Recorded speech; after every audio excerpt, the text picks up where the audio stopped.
Hello everyone, इस video में हम सीखेंगे मोबाइल नंबर वैलिडेशन को किस तरीके से एक इनपुट फील्ड पर लगाया जाता है। तो यहाँ पे हमारे पास दो तरीके हैं। पहला तरीका जिसमें हम जावास्क्रिप्ट का यूज़ करेंगे वैलिडेशन को लगाने के लिए, और दूसरा तरीका है बिना जावास्क्रिप्ट के यानी कि प्योर एचटीएमएल की हेल्प से हम यहाँ पे वैलिडेशन लगाएंगे। तो सबसे पहले हम जावास्क्रिप्ट वाला मेथड देख लेते हैं। तो यहाँ पे सबसे पहले एक h1 टैग लेंगे, हम इसमें लिख देते हैं मोबाइल नंबर वैलिडेशन। इसके बाद यहाँ पर हम एक फॉर्म टैग लेंगे। फिलहाल के लिए हमें एक्शन को हटा देना है, क्योंकि एक्शन का यूज़ हम तब करते हैं जब हमें फॉर्म के डेटा को किसी और पेज पे भेजना हो, खास करके तब जब हम सर्वर साइड स्क्रिप्टिंग यूज़ करते हैं। तो फिलहाल हम यहाँ पे एक्शन को हटा देते हैं। ठीक, तो अब फॉर्म टैग के अंदर यहाँ पर हमें चाहिए एक इनपुट फील्ड, ठीक है, और उसके अलावा एक सबमिट बटन।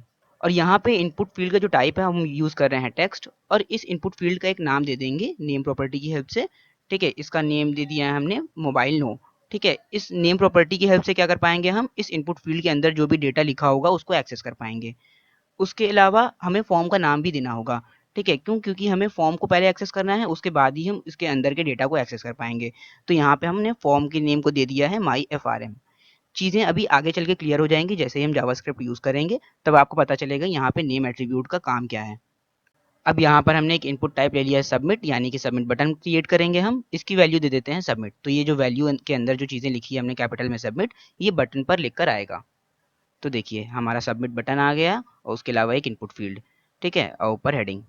अब यहाँ पे हम फॉर्म के ऊपर एक इवेंट देंगे, यानी कि जब ये फॉर्म सबमिट हो, ऑन सबमिट, यानी कि जब ये फॉर्म सबमिट हो, सबमिट बटन क्लिक होगा जब, ठीक है, तो एक फंक्शन को कॉल करो जिसका नाम होगा वैलिडेशन। ठीक है, और ये वैलिडेशन फंक्शन क्या होगा, रिटर्न टाइप होगा, यानी कि इससे एक वैल्यू रिटर्न होगी, ट्रू या फॉल्स। ठीक है, अगर ट्रू रिटर्न करेगा फंक्शन तो फॉर्म सबमिट हो जाएगा, अगर फॉल्स रिटर्न करेगा तो फॉर्म सबमिट नहीं होगा, यानी कि कुछ एरर आएगी जिसको आपको करेक्ट करना पड़ेगा, तभी फॉर्म सबमिट होगा। अब यहाँ पर हम स्क्रिप्ट टैग के अंदर जावास्क्रिप्ट के फंक्शन को क्रिएट करेंगे, वो फंक्शन जिसको हम कॉल कर रहे थे, यानी कि वैलिडेशन वाला।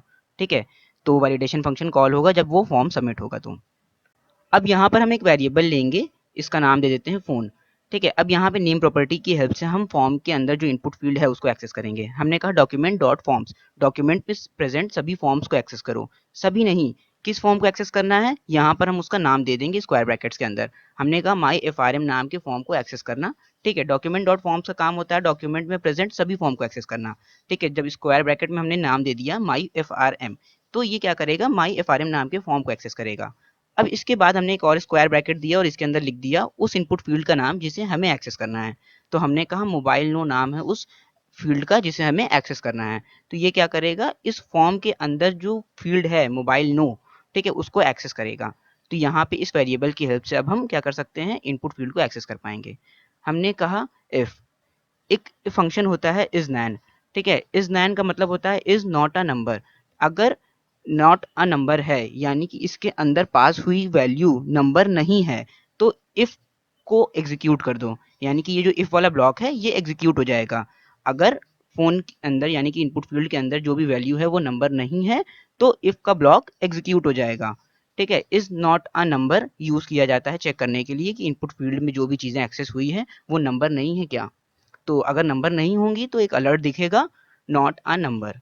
ठीक है, अलर्ट देने के बाद यहाँ पर हम लिखेंगे रिटर्न फॉल्स, यानी कि इस अलर्ट को शो करने के बाद फॉर्म को सबमिट मत होने देना।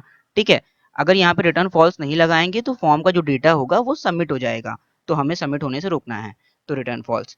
अगर इफ एग्जीक्यूट नहीं होता है, यानी कि आपने सिर्फ नंबर ही नंबर दिया है, तो क्या करो, रिटर्न ट्रू कर दो। ठीक है, लास्ट में क्या होगा, रिटर्न ट्रू हो जाएगा। अब इसको ट्राई करते हैं। देखिए यहाँ पे हम पहले अल्फ़ाबेट दे देते हैं। ठीक है, जब नंबर नहीं देंगे तो क्या होगा, इफ़ की कंडीशन चेक हुई, क्या इस इनपुट फील्ड के अंदर जो डेटा है वो नंबर नहीं है। अगर नंबर नहीं है तो देखिए अलर्ट दिखा दिया और फॉर्म सबमिट नहीं हुआ। लेकिन जब सिर्फ नंबर दिया हमने तो फॉर्म सबमिट हो गया। ठीक है, तो इस नैन का काम होता है सिर्फ ये चेक करना है कि जो इनपुट फील्ड में दी हुई चीज़ें हैं क्या वो नंबर नहीं है, और अगर नंबर नहीं है तो कॉमन सी बात है, हमें एरर दिखाना है, अलर्ट शो करना है। अब यहाँ पर हम इफ के अंदर, ठीक है, एक और ऑपरेटर लगाएंगे। ये जो दो खड़ी पाई का सिंबल है ये असल में और ऑपरेटर होता है। हमने लिखा phone dot value if phone dot value dot length, यानी कि फोन के अंदर, यानी कि जो इनपुट फील्ड है उसकी जो वैल्यू होगी उसमें जितने नंबर ऑफ कैरेक्टर्स हैं यानी कि लेंथ, अगर 10 नहीं है तो ये अलर्ट तब भी दिखा देना, क्योंकि बेसिकली होता क्या है कि जो नंबर ऑफ डिजिट्स होती हैं वो 10 होती है मोबाइल नंबर की। तो हमने कहा कि फोन डॉट वैल्यू की जो लेंथ है, नंबर ऑफ कैरेक्टर्स, ठीक है, तो वो 10 अगर नहीं है, ठीक है, अगर 10 से कम हो या 10 से ज़्यादा हो, यानी कि 10 नहीं है, तो क्या करो, ये अलर्ट दिखा दो। नॉट इक्वल्स टू का मतलब हुआ 10 नहीं है, ठीक है, तो अलर्ट ये दिखा देगा और रिटर्न कर देगा फॉल्स। तो ये हमने इफ के अंदर दो कंडीशन को एक साथ जोड़ दिया और ऑपरेटर की हेल्प से। तो यहाँ पे एक कंडीशन ये हो गई, अगर इंटीजर नहीं होगा तो एरर दिखाएगा, और अगर इंटीजर जितने भी हैं, number of integer, number of characters, वो 10 नहीं होंगे तो भी ये एरर दिखाएगा, बिल्कुल इस तरीके से। तो यहाँ पे सिर्फ अगर हम नंबर दे देंगे, देखिए, ठीक है, इसकी लेंथ क्या है, 10 नहीं है, तो ये एरर दिखा रहा है। लेकिन अगर इसकी लेंथ हम 10 कर देंगे तो ये एरर नहीं दिखाएगा। तो अभी सबमिट करेंगे तो देखिए, ऊपर देखिए यहाँ पे लिख कर आ रहा है जो नंबर हमने इनपुट फील्ड में भेजा था।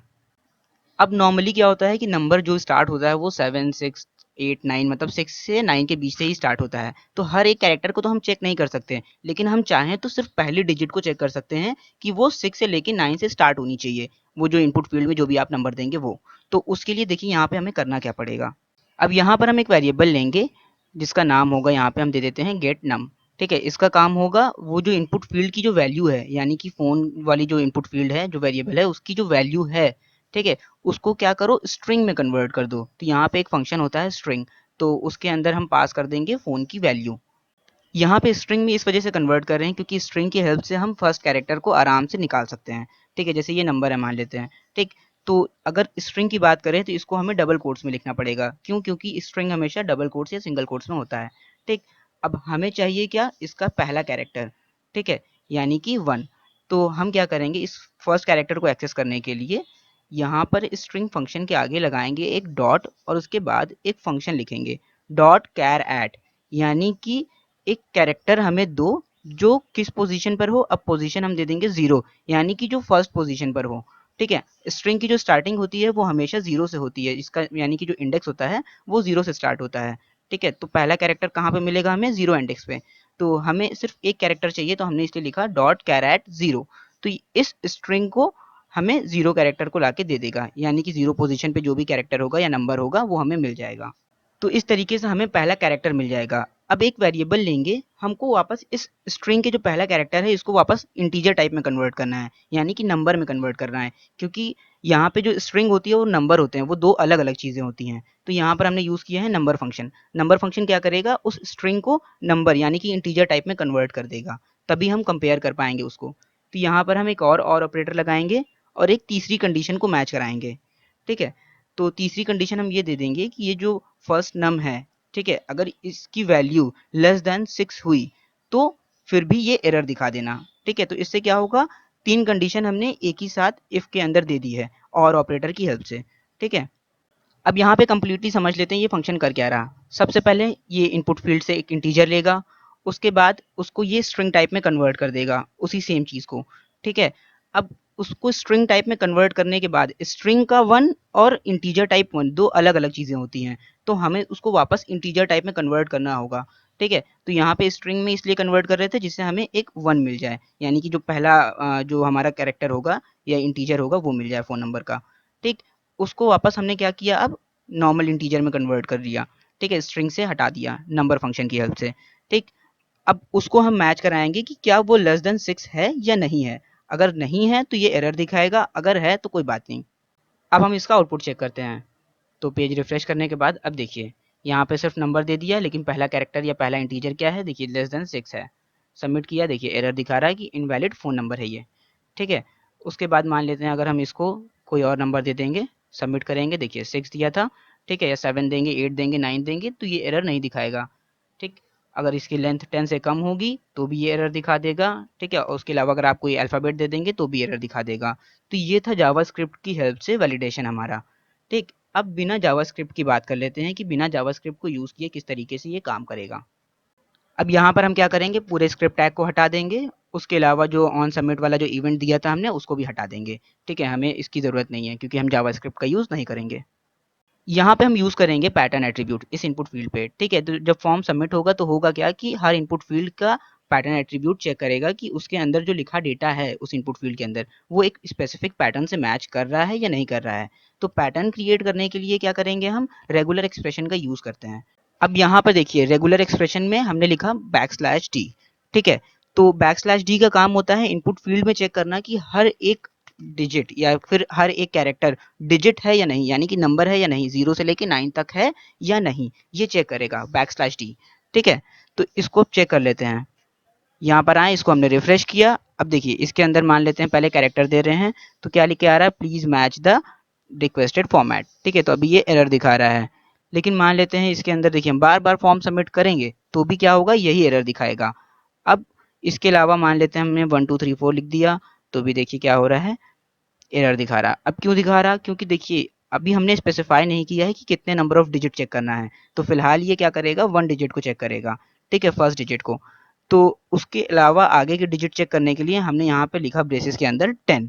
ठीक है, तो ये ब्रेसेस के अंदर 10 लिखने का मतलब होता है कि टोटल जो पैटर्न मतलब क्रिएट करना, वो 10 डिजिट को चेक करना, और वो चेक करना कि ये 10 डिजिट नंबर है या नहीं, 0 से लेके 9 तक है या नहीं। तो इसका काम ये होगा, चेक करना। और यहाँ पर हमने टाइटल दे दिया है एंटर अ वैलिड नंबर। ठीक है, अभी देखिए, अब इसको हमने सबमिट किया, सबमिट हो गया। ठीक है, क्योंकि सभी नंबर थे, इंटीजर थे। अब कुछ अगर हम और देते हैं तो देखिए यहाँ पे नीचे लिखकर जो एरर आ रही है, enter a valid phone number, ठीक है, वो टाइटल एट्रीब्यूट की वजह से आ रही थी। ठीक, तो यहाँ पर अगर जैसे मान लेते हैं कम नंबर देंगे तो भी एरर देगा, ज़्यादा दे देंगे तो भी एरर देगा, कैरेक्टर दे देंगे तो भी एरर देगा। तो ये सिर्फ क्या कर रहा है, अभी नंबर को एक्सेप्ट कर रहा है, वो भी 10 डिजिट के। अब कैसे पता चले कि पहली डिजिट 7 से लेके 9 तक के बीच में होनी चाहिए या नहीं। ठीक है, तो उसके लिए हम क्या करेंगे, यहाँ पे आगे \d के आगे, ठीक है, स्क्वायर ब्रैकेट्स में लिखेंगे 6-9 या 6 to 9। ठीक है, 6-9। तो ये क्या करेगा, ये पहली डिजिट को सिर्फ चेक करेगा। जैसे \d में जब हमने लेंथ नहीं बताई थी तो वो सिर्फ पहली डिजिट को एक्सेप्ट कर रहा था, बाकी अगर एक से ज्यादा हो रही थी तो एरर दिखा रहा था। ठीक है, तो ये क्या करेगा, पहली डिजिट को चेक करेगा कि वो 6 से लेके 9 के बीच में है या नहीं। अगर नहीं होगी तो ये एरर दिखाएगा। अब देखिए यहाँ पर ये पहली डिजिट को चेक कर लेगा। अब हम चाहते हैं पहली डिजिट के बाद टोटल कितनी डिजिट होनी चाहिए, 9 होनी चाहिए, है ना। तो वो जो 10 लिखा हुआ है ब्रेसेस में, ठीक है, इसको हम क्या कर देंगे, 9 कर देंगे। क्यों, क्योंकि पहली डिजिट तो चेक हो ही जाएगी 6 से लेके 9 के बीच में है या नहीं। तो बाकी की डिजिट हमें देखनी है कि वो टोटल 9 कैरेक्टर होनी चाहिए और सभी डिजिट होनी चाहिए, यानी कि 0 से लेके 9 के बीच में होनी चाहिए। ठीक है, तो सेम चीज हमने यहाँ पे जावास्क्रिप्ट के बजाय अब रेगुलर एक्सप्रेशन और पैटर्न एट्रीब्यूट की हेल्प से की। ठीक है, और एरर दिखाने के लिए, अच्छी एरर दिखाने के लिए हमने टाइटल एट्रीब्यूट का यूज़ किया। ठीक है, जैसे उसमें लिख कर आ रहा था कि please enter a valid phone number. अब देखिए इसको, यहाँ पर जैसे मान लेते हैं इसको हमने सबमिट किया तो देखिए एरर आ गई। ठीक है, please match the requested format, और नीचे टाइटल एट्रीब्यूट में जो हमने दिया था, जो स्ट्रिंग दी थी हमने या जो एरर दी थी वो शो हो रही है। ठीक, तो अब यहाँ पर अगर हम एक वैलिड फ़ोन नंबर देंगे तभी ये एक्सेप्ट करेगा, वरना ये नहीं करेगा, एरर दिखाता रहेगा। तो ये 2 तरीके थे जिस तरीके से आप मोबाइल नंबर को वैलिडेट कर सकते हैं, सिंपल तरीका एकदम। ठीक है, जावास्क्रिप्ट और एचटीएमएल की हेल्प से।